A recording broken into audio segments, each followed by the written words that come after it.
So we are continuing our data center discussion this morning because just yesterday, Governor Mike DeWine announced basically a block on tax exemption status for data center development, new data center development. So and the tax exemptions were a big part in the first place why we have over 130 right now here in Central Ohio alone. And we know tax exemption status plays, or at least any sort of tax break plays a big role in how we attract new business into the state of Ohio. So joining us right now is the Ohio Chamber of Commerce President, Steve Stivers. Steve, we appreciate you joining us today. This kind of move from Governor Mike DeWine, looking long-term and maybe not even just relative to data centers, but the overall picture, how important are these basically tax breaks to bring in business and development into the state? Well, let me start by saying Ohio's economy is growing because we've been very aggressive at attracting business. That includes data centers, and data centers contributed between $1 billion and $15 billion in capital investment to Ohio, a giant impact on Ohio. We did a study that showed that the cost of this, it's only a sales tax exemption, by the way.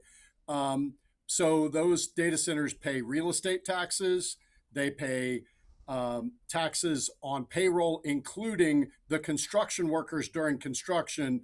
It's thousands of jobs, it's thousands of millions and millions of dollars of tax revenues to Ohio.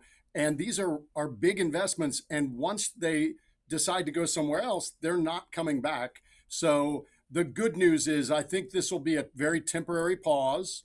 And the legislature is considering things now. The right way forward is to try to be constructive and figure out, maybe put some requirements around data centers that want to get this sales tax exemption. They should probably bring their own power and make sure that ratepayers don't subsidize their power. They should probably make sure that they're supporting the community. They should probably make sure that they don't take land by eminent domain. I think there's a bunch of restrictions you could put around it and continue our growth, but make sure that it's done in a responsible way that benefits Ohio. When you think about data centers, I want you to think about what railroads meant in the 1850s, what the highway system meant in the 1950s. That's what data centers mean. And we're in a global competition against China. And I know there's a lot of people who say, gee, we're worried about, the impact of data centers and what they could be. The worst case would be if China wins the AI war, because then AI will be able to be used for surveillance, for control of civilian populations, and manipulation. And that's why this battle is so important. And it truly is a fight for the future of America and the world. I understand that data centers are unpopular with some people, but it's kind of ironic because I know the complaints are power, and that's legitimate. We need to make sure they bring their own power and pay for it. Water, most of the new AI data centers are air cooled or have a closed loop system where they only use water once. And then the other thing is noise. And now you're seeing a lot less diesel generators, so the noise is much lower. They are connecting to the grid now. So those are the main complaints. I know some farmers also are upset that they're competing against farmers for land, but somebody's always competing against farmers for land when you're in a growing economy. So I think we can manage this, and I think it can be a great opportunity for our kids and our future economically if we do it right. And I think there's a great way ahead, and we're working with our legislative bodies and working with the governor to try to make sure that we make those right choices and don't exclude data centers, but hold them accountable and make sure that they are a win for our community and our citizens. I think the other concern with data centers is that once they are built, they take a lot of people to build them, but then it only takes a couple people to operate them at that. So can you talk about your stance on where you feel like data centers actually bring in a workforce? Do you believe that or not? Yeah, so Bren, there's 2 points to that. Because they don't have as many jobs, there's less impact on roads, there's less impact on schools, there's less impact on other services the government provide, and the average wage of those jobs is much higher than our average. It's about 2 times the average wage in Ohio, so it'll help raise our average wage in Ohio.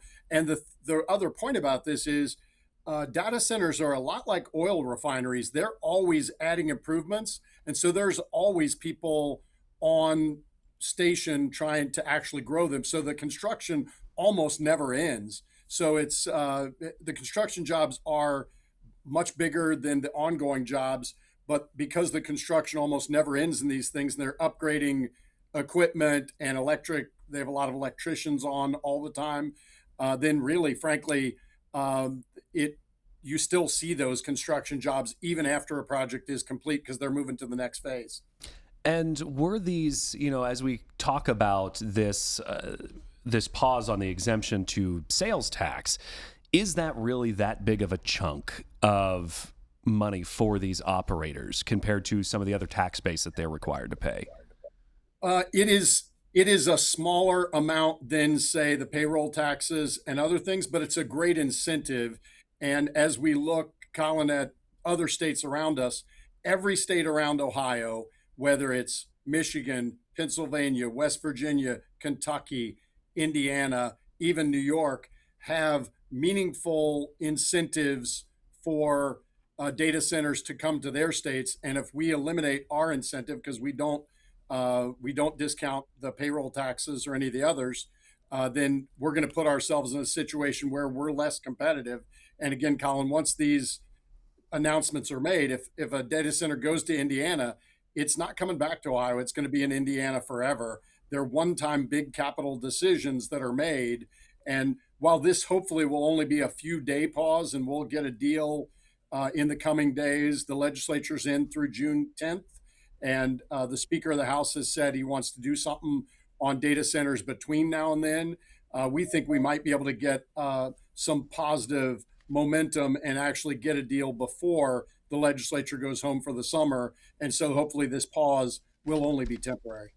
How many data centers do you hope to see in Central Ohio in the next, let's say, 3 to 5 years? Well, we'd love to see more data centers than we have today. That we have hundreds in Ohio now, over 100 in Ohio now.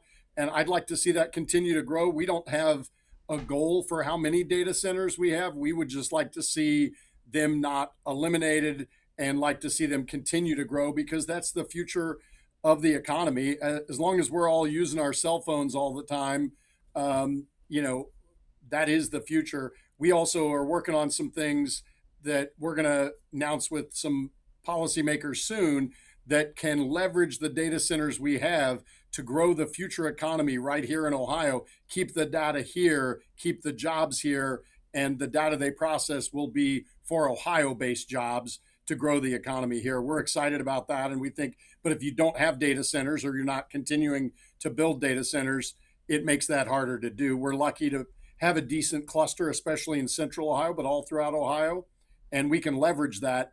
But if data centers stop coming here, that opportunity may not exist as big as if they're continuing to grow. Even if we're only getting a few more a year, those are big capital investments. All right. Steve Stivers, thanks so much for joining us. Always a pleasure to bring some Thanks, Colin and Brent. insight Take care. into Thank you. Yes,